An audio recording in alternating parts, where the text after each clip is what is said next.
education and what exactly is student success.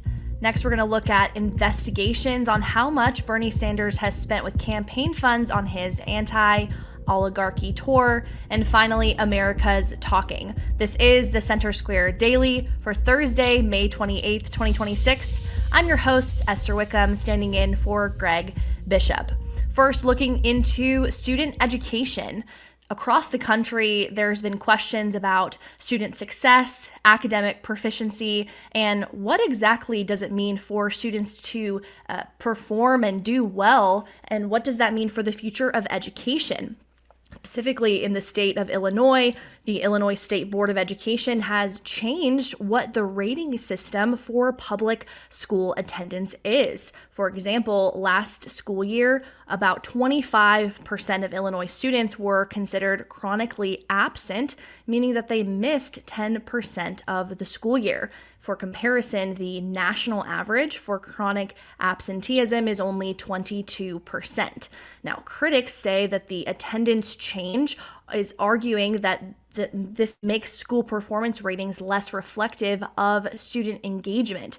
They say attendance remains closely tied to academic outcomes and should continue to play a major role in accountability systems.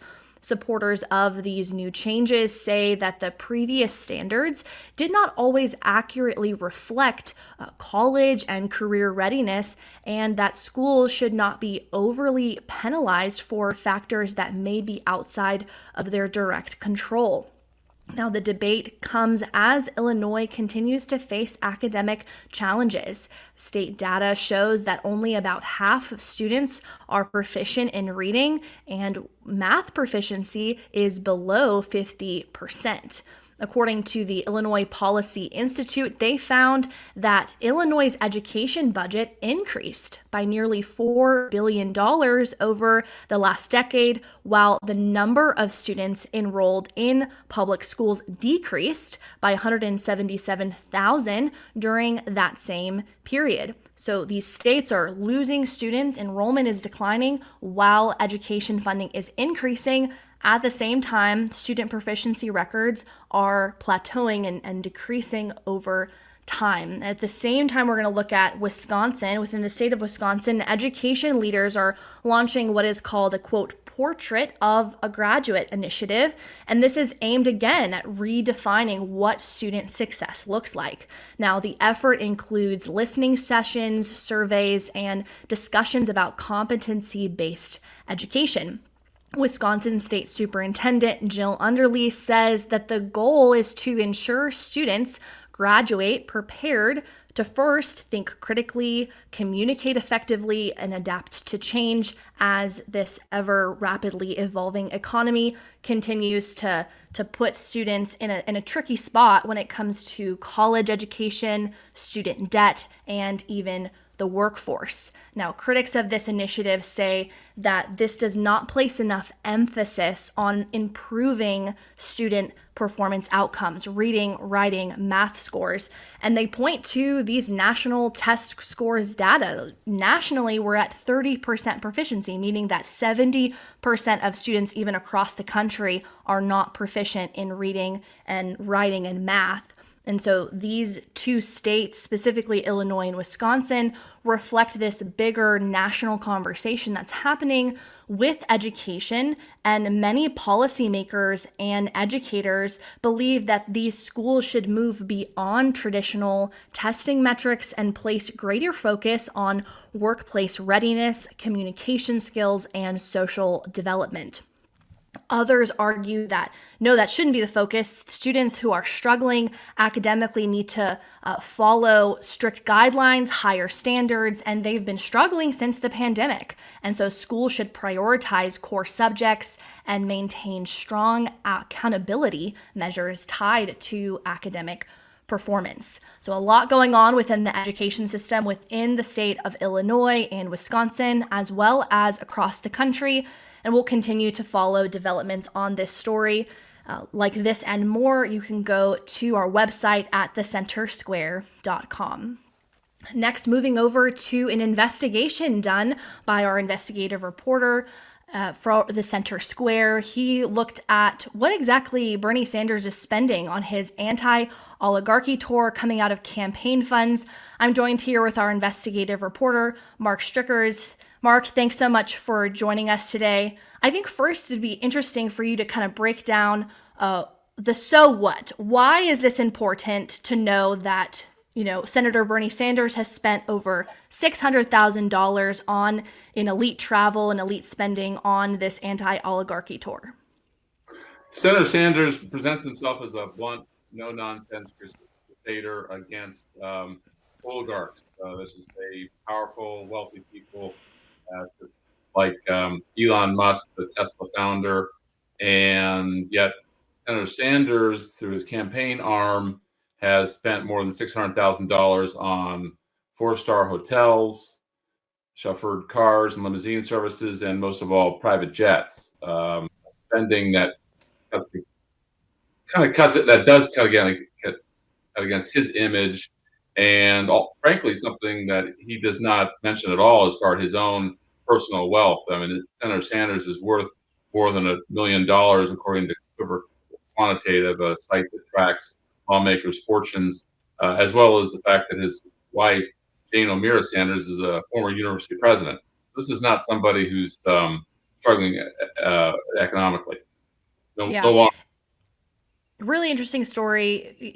Senator Bernie Sanders, like you said, he's on this anti-oligarchy tour fighting the oligarchy, but at the same time spending a lot of campaign funds, money on elite travel, jets, all of those things.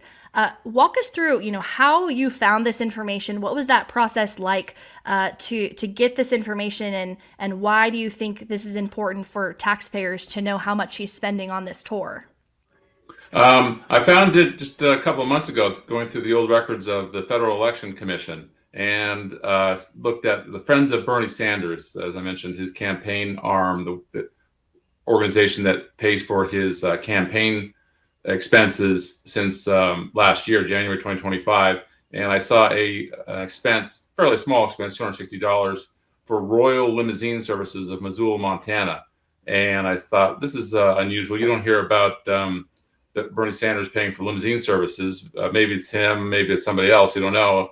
But that just led me on to look at more generally at what his campaign arm has spent on what you might call elite travel, for lack of a better phrase.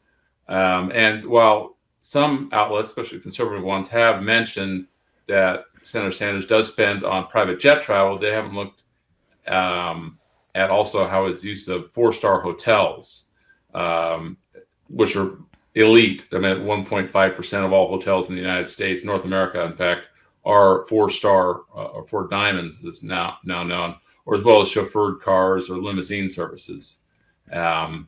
So that's a fact that Senator Sanders himself does not mention. And as far as taxpayers, this is campaign money. This is money from his donors, who are, let's be fair, ordinary people. These are not corporations. Senator Sanders does not accept money from corporate PACs, political action committees, but he's using his donors as money, ordinary people, on at least some 5% of his overall spending since last January 2025 on what you could consider elite travel.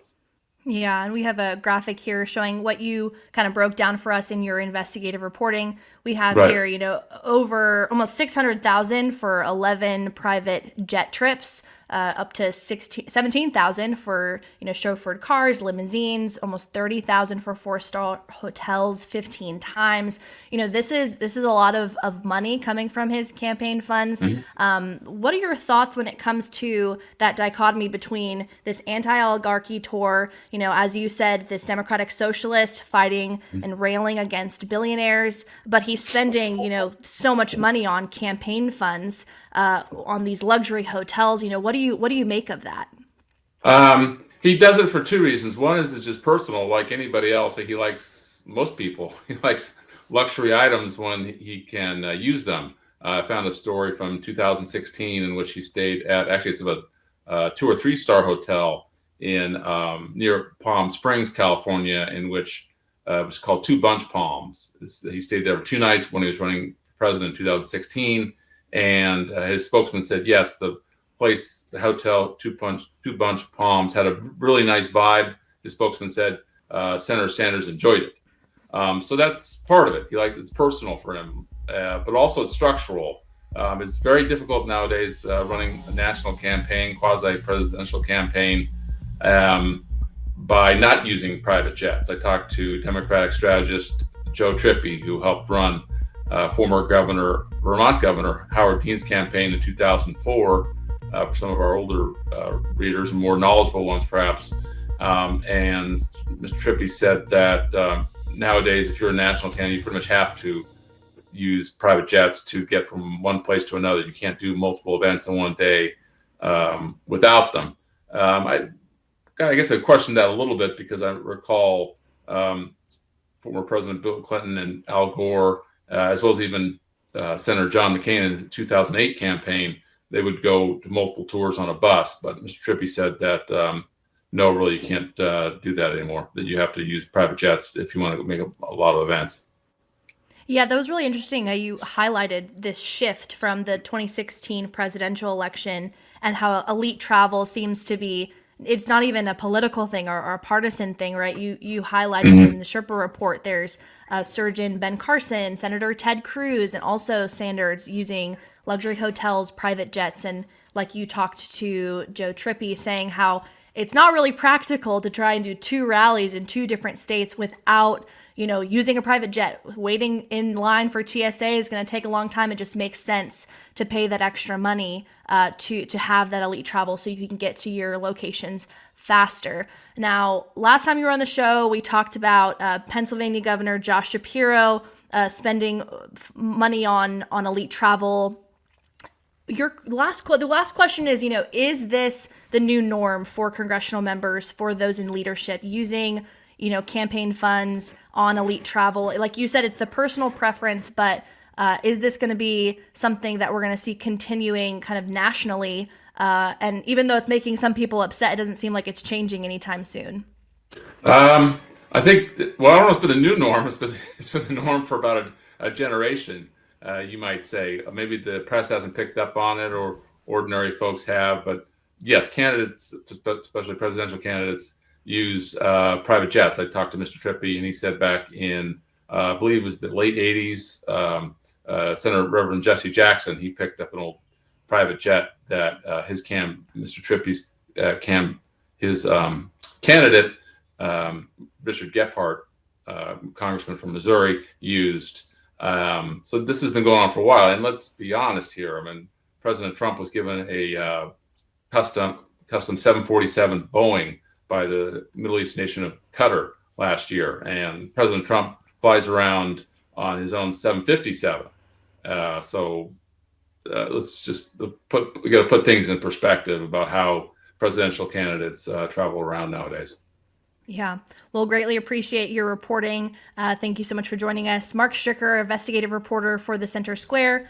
If you'd like to continue to follow more investigative reports like this, to find out, how much are taxpayers paying, how much are, these lawmakers using for their campaign funds, you can go to our website at thecentersquare.com.